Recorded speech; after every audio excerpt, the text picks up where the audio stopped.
Bonjour, bienvenue dans cette nouvelle vidéo. Alors aujourd'hui on va vous parler un peu de cybersécurité et comment en tout cas moi je crée des comptes sur internet. Je vous conseille vraiment d'utiliser un gestionnaire de mots de passe. Là en l'occurrence j'utilise OnePassword. Donc là je crée un compte sur Twitter, n'utilisez pas Google, en tout cas je vous déconseille. Pas de problème pour Apple, je préfère quand même utiliser ma propre adresse email. Donc là on va créer un compte. Et justement pour l'adresse email, je vous propose d'utiliser Simple Login ou alors d'autres services. Si vous avez des produits Apple, vous avez peut-être iCloud, donc MyEmail c'est une alternative vraiment pas mal. Là je crée une adresse email temporaire justement avec Simple Login. Donc cette adresse, je vais pouvoir l'utiliser pour créer mon compte et je peux la désactiver temporairement. Donc c'est vraiment pas mal déjà pour filtrer tout ce qui est spam, mais aussi pour se protéger de certaines attaques. Là par la suite je vais pouvoir désactiver cette adresse email de façon temporaire, c'est-à-dire que si quelqu'un essaye de réinitialiser le mot de passe en passant par l'adresse email, ça sera simplement pas possible en fait, parce que l'email il va aller nulle part. Alors déjà mon premier conseil quand vous créez un mot de passe, c'est de créer un mot de passe unique et un seul mot de passe par site. Ce qui va être très important parce qu'il y a souvent malheureusement des problèmes de perte de données en ligne. Et là du coup si votre mot de passe il est connu par les hackers, ou peu importe, vous aurez forcément des problèmes de sécurité sur d'autres sites qui utilisent le même mot de passe. Pour la création du mot de passe en question, je vous propose de faire au moins 16 caractères. Alors ça va être un mélange de minuscules, de majuscules, de symboles, de chiffres et d'espaces.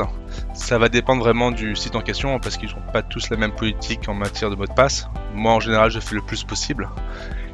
Et il y a une option sur OnePassword pour générer un mot de passe complexe, donc on n'a même pas besoin de se préoccuper à faire le mot de passe, et puis de toute façon vous n'avez pas besoin de vous en rappeler, donc ça c'est plutôt pas mal parce que je vous déconseille vivement d'enregistrer votre mot de passe sur un bout de papier ou de l'écrire. Et puis n'ajoutez pas des données qui vous sont propres, comme votre date de naissance ou des noms et prénoms.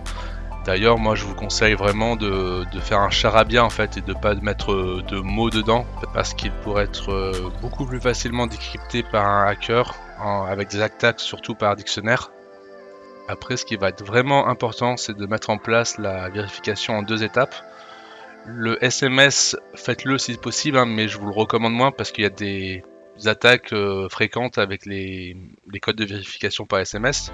Ça peut être plusieurs choses, donc soit le SIM phishing, donc les personnes vont essayer de cloner votre carte SIM ou alors demander à votre opérateur d'avoir la même carte SIM.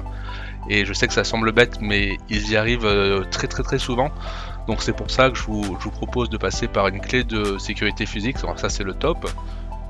Ou alors de passer par votre gestionnaire de mots de passe, là en l'occurrence avec OnePassword, pour créer un one-time password. Alors je connais pas l'équivalent en français, mais c'est un mot de passe qui dure plus ou moins 30 secondes et que vous devez rajouter après vous êtes identifié sur le site pour confirmer votre identification. Après, si vous n'utilisez pas OnePassword pour gérer ces OTP, c'est le one-time password du coup, faites vraiment attention au logiciel que vous utilisez. Sur l'Apple Store ou sur le Google Play, vous avez vraiment beaucoup de logiciels qui vont diffuser ces one-time passwords en libre sans les crypter.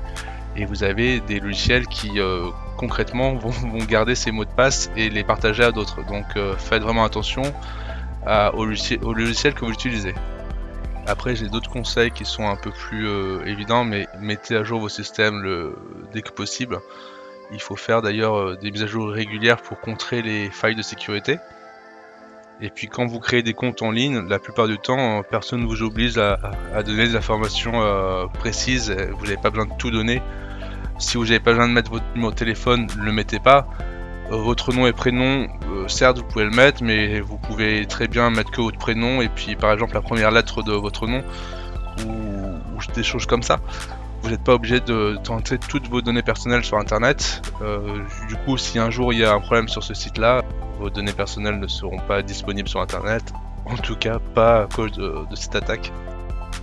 Bon, pour en revenir à mon compte sur Twitter que je suis en train de créer, donc je vais créer et enregistrer ce mot de passe sur OnePassword. Donc là j'enregistre l'adresse email que j'ai faite, voilà, donc l'adresse email temporaire.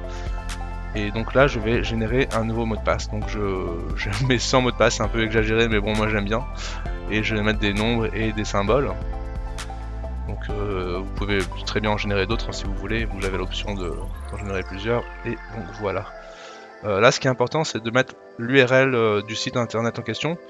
Alors déjà c'est pratique parce que quand vous allez vous connecter sur votre site, il va automatiquement vous proposer ce mot de passe, mais c'est vraiment en termes de sécurité en fait, si vous tombez sur un site qui n'est pas celui de Twitter mais un faux site, ça va pas vous proposer le mot de passe et là ça va vous mettre la puce à l'oreille, pourquoi ça me propose pas le mot de passe et donc voilà. Et pour les sites qui vous demandent des questions de sécurité, libre à vous de rentrer des vraies questions ou des fausses. Si vous rentrez des vraies, faites attention qu'elles soient pas accessibles sur les réseaux sociaux. Si vous rentrez des fausses, faites en sorte que vous vous en rappelez, forcément. Donc voilà, là j'ai mon compte qui est créé sur Twitter.